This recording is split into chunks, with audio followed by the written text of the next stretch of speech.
Everyone, welcome.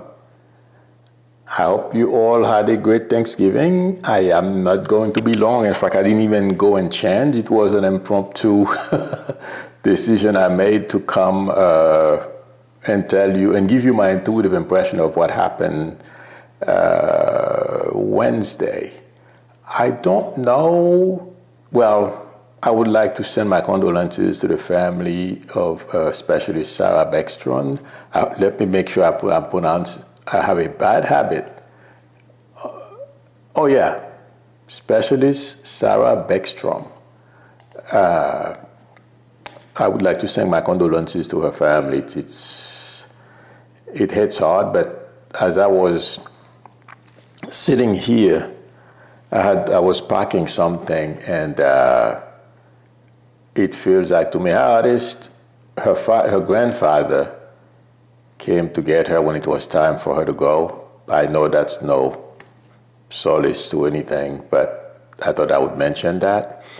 But the other reason why I came on, do you guys remember Wednesday?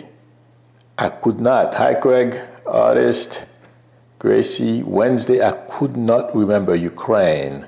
And I said to you, for some reason, I could not remember Ukraine at all. That the only name that came to mind was Afghanistan. Do you guys remember that? But since we are not in Afghanistan, and I was not focusing on Afghanistan, I saw it. I didn't see the person getting shot. I would have said something, but my focus was being trained in that direction to look at it. But I was so busy, so focused on what I was saying, I let it go until after it happened, and they said the perpetrator was from Afghanistan. I was sitting here, I was like, oh my God, I should have said something. I'll answer a question in a minute, artist. And also the second reason is I have been saying this for a while. The energy that's building in the country with everything that's going on, and everyone feels, well, a lot of people, too many people feel angry, frustrated, fear, okay, because of, what's going on, agents arresting everyone. And I said it, and unfortunately, this is not going to be the last attack, okay? And putting more soldiers in the street is not going to stop it. That's the sad part. The man who committed the act, I don't remember his name, he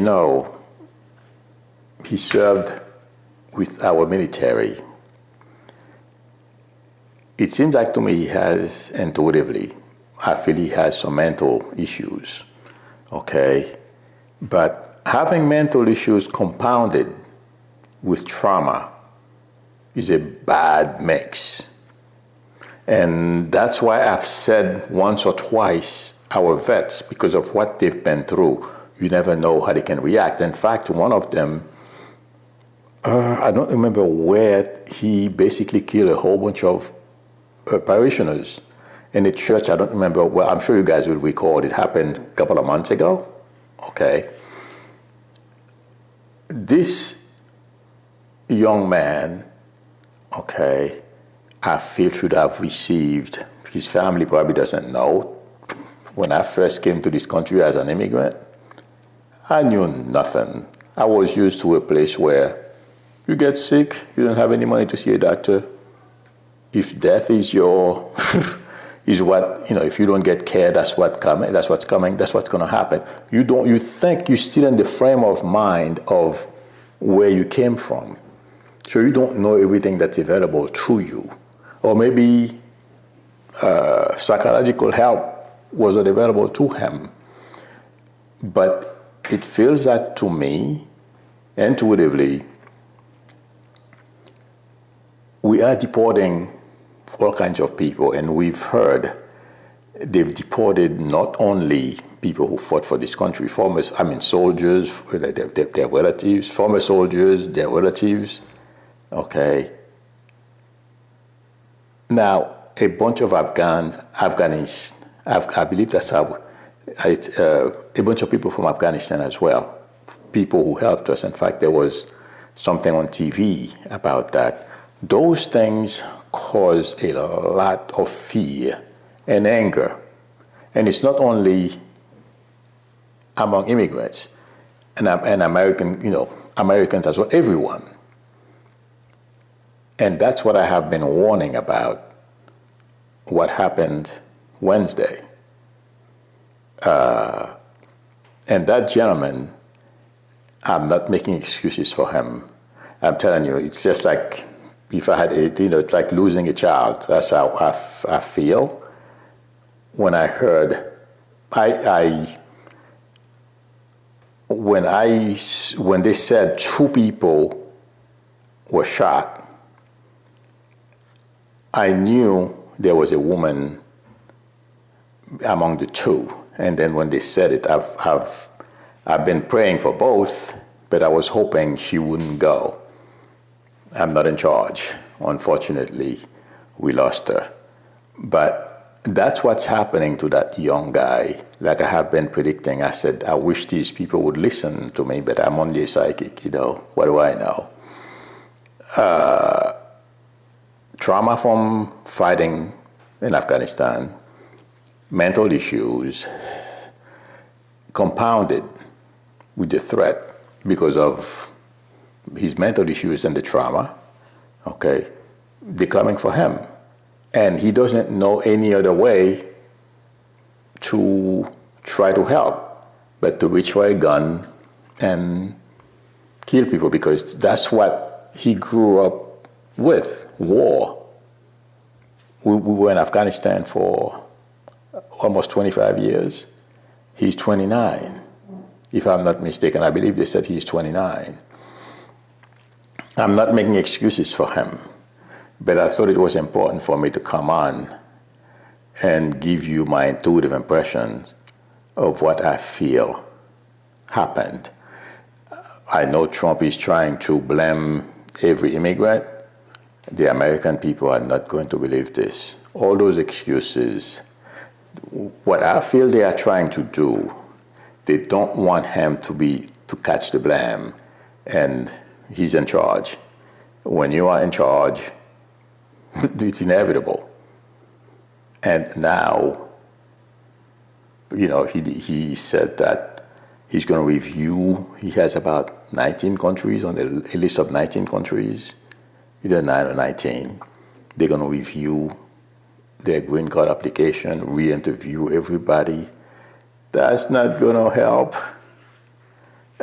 If the person has mental issues, they have to see a psychiatrist.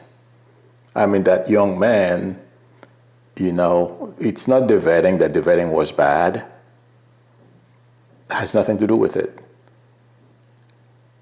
Him feeling that he fought for this country, he gave it his all, and all of a sudden somebody tells him, I'm going to send you back.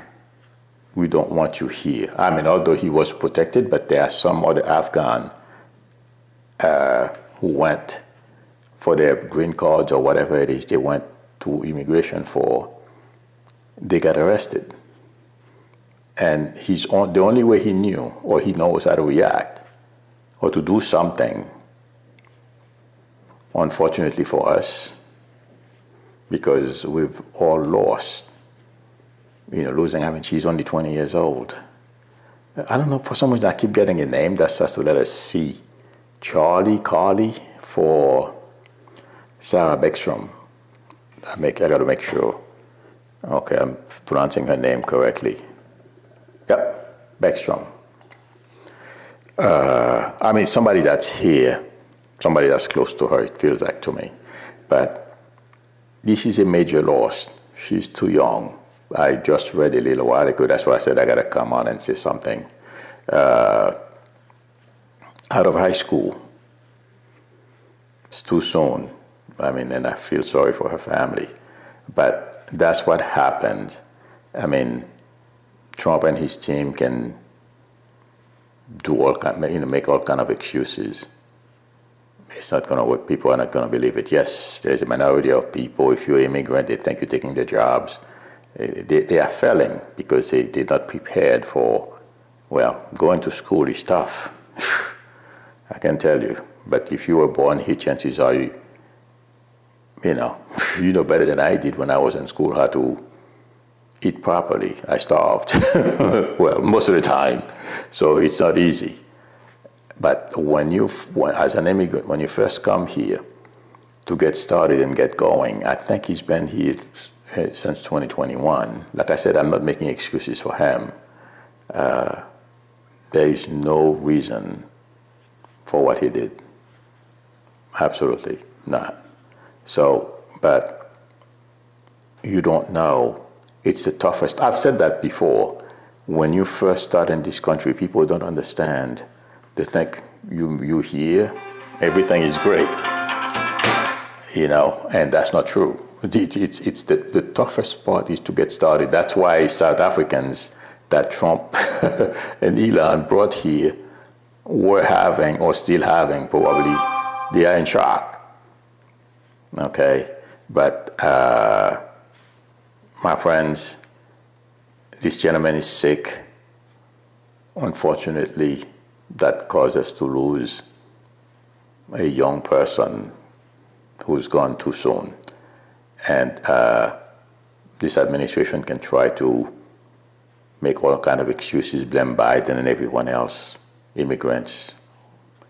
Most immigrants who come here, crime is the last thing that's on their mind. They want a job and help their families.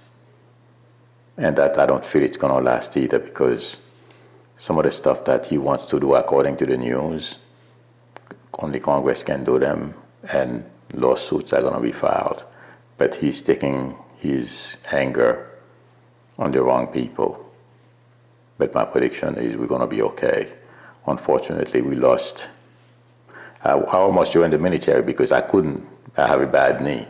I can't run but so far before it swells up.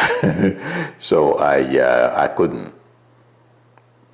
So I do understand her desire to want to serve her country. But I send my condolences to her family. This is asking, why are you packing? I'm packing because I was packing a box to send to somebody. And I said, no, let me come and do this. Let me see if you guys have questions. I won't stay long, like I said. I just wanted to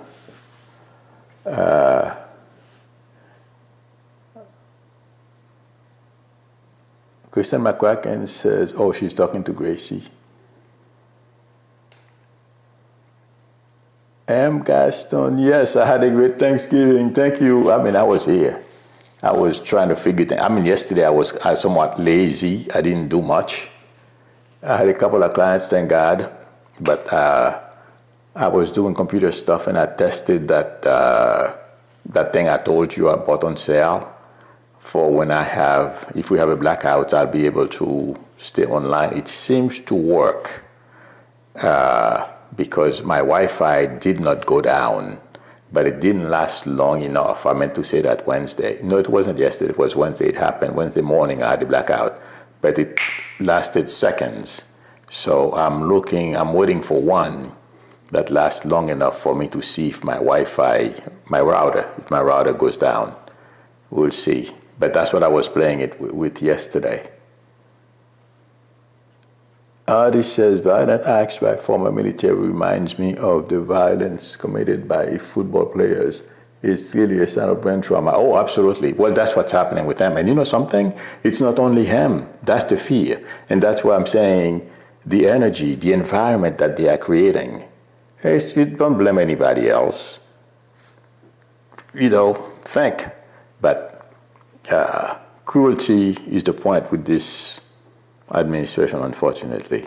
All right, friends, I'm not gonna stay very long. My shirt is wrinkled, but I'm not gonna I'm not gonna change anything. I'm just gonna come on like this because I have to go back, finish packing, and do what I was doing. But I just thought I would give everyone my intuitive impression of what happened Friday. No, what he did was wrong, and I'm sure he's gonna get punished to the full extent of the law, and that's what he deserves. Unfortunately, we all lost a beautiful soul. All right, everyone, thank you for spending time with me. I will see you all Monday unless something else happens. Keep my fingers crossed. Till then, bye.